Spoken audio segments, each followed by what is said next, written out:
escrito lá no Antigo Testamento, no 10º mandamento, o não furtarás. Agora, meus irmãos, no verso 8 e 9, para finalizarmos aqui, no verso 8, Paulo agora, ele dito todas as coisas que o bispo deve e não deve ser, ele irá fazer a contraposição dessas coisas, então. O verso 8 diz: pelo contrário, ou seja, pelo contrário de tudo isso que foi dito agora, o bispo deve ser hospitaleiro, amigo do bem, sensato, justo, piedoso, deve ter domínio de si. É basicamente a oposição de cada coisa que ele falou anteriormente. Nota-se agora que o presbítero deve ter em oposição ao que não deve ser.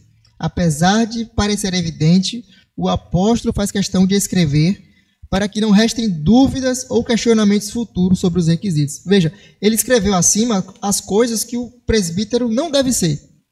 Ok, não pode isso, não pode ser assim.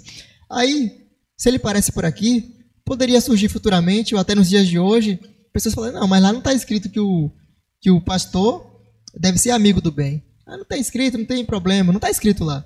Não tem dizendo se ele ser piedoso, ter domínio próprio. Aí Paulo faz a questão de escrever também o que eles devem ser. No verso 9, é dado também a característica final, que inclusive é o fechamento dessa parte para o início das sessões posteriores, que nós iremos ver em eventuais pregações, se assim o Senhor nos conceder. Diz assim o verso 9, que ele deve, o bispo, ser apegado à palavra fiel, que está de acordo com a doutrina, para que possa exortar pelo reto ensino e convencer os que contradizem este ensino. Então, nesse requisito aqui, na verdade, se encontram dois neste versículo. Primeiro, ele deve ser apegado à palavra fiel. E segundo, finalzinho diz, ele deve saber exortar e convencer os contradizentes, os opositores. Então vamos ver somente isso aqui para finalizarmos. A questão aqui, o primeiro ponto desse requisito do verso 9. O presbítero deve ser apegado à palavra fiel. O termo aqui apegado, ele é interessante porque ele vem do verbo que significa ser fiel, dedicar-se a. Então o bispo ele deve ser alguém que é fiel à palavra fiel. Ele deve dedicar-se à palavra fiel. Ele deve interessar-se pela palavra fiel. Ele deve prestar atenção à palavra fiel.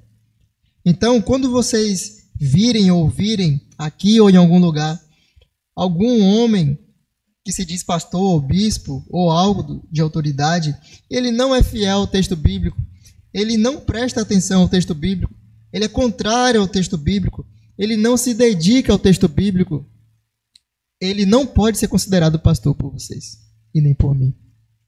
Ele é um falso pastor, porque ele não cumpre os requisitos que o apóstolo Paulo aqui designou.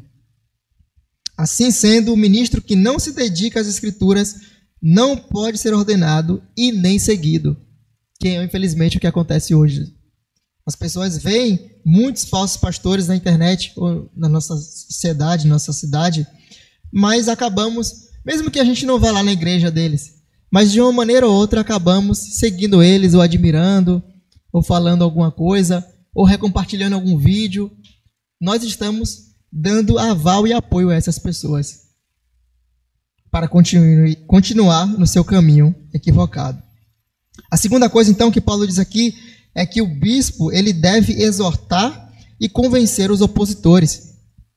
Então, vemos aqui, nessa característica, que a palavra de Deus ela é útil tanto para edificação, porque ele tem que exortar, e ela deve ser usada para tal com os irmãos e a congregação.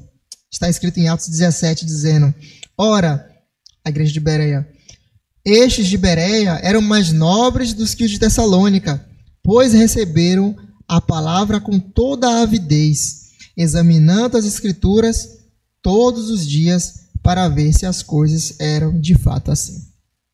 Então veja, a palavra de Deus ela é útil para edificação e ela deve ser um dos requisitos aqui dos futuros pastores, dos presbíteros, de pessoas que querem exercer algum tipo de liderança.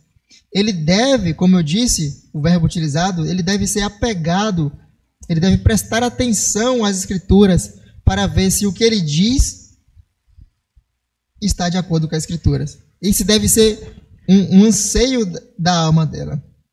Além disso, ele deve também saber convencer os contradizentes, que é o ponto final aqui do verso 9. Ele deve saber convencer os contradizentes. O que significa isso? A espada, a palavra de Deus, ela é utilizada então tanto para edificação, dentro da igreja, congregação, pregação, como também ela pode e deve ser utilizada por nós para combater essas pessoas que acabamos de descrever aqui.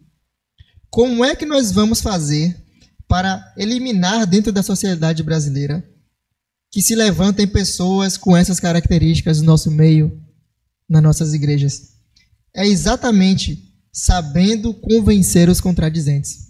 Nós devemos ser pessoas que têm o conhecimento.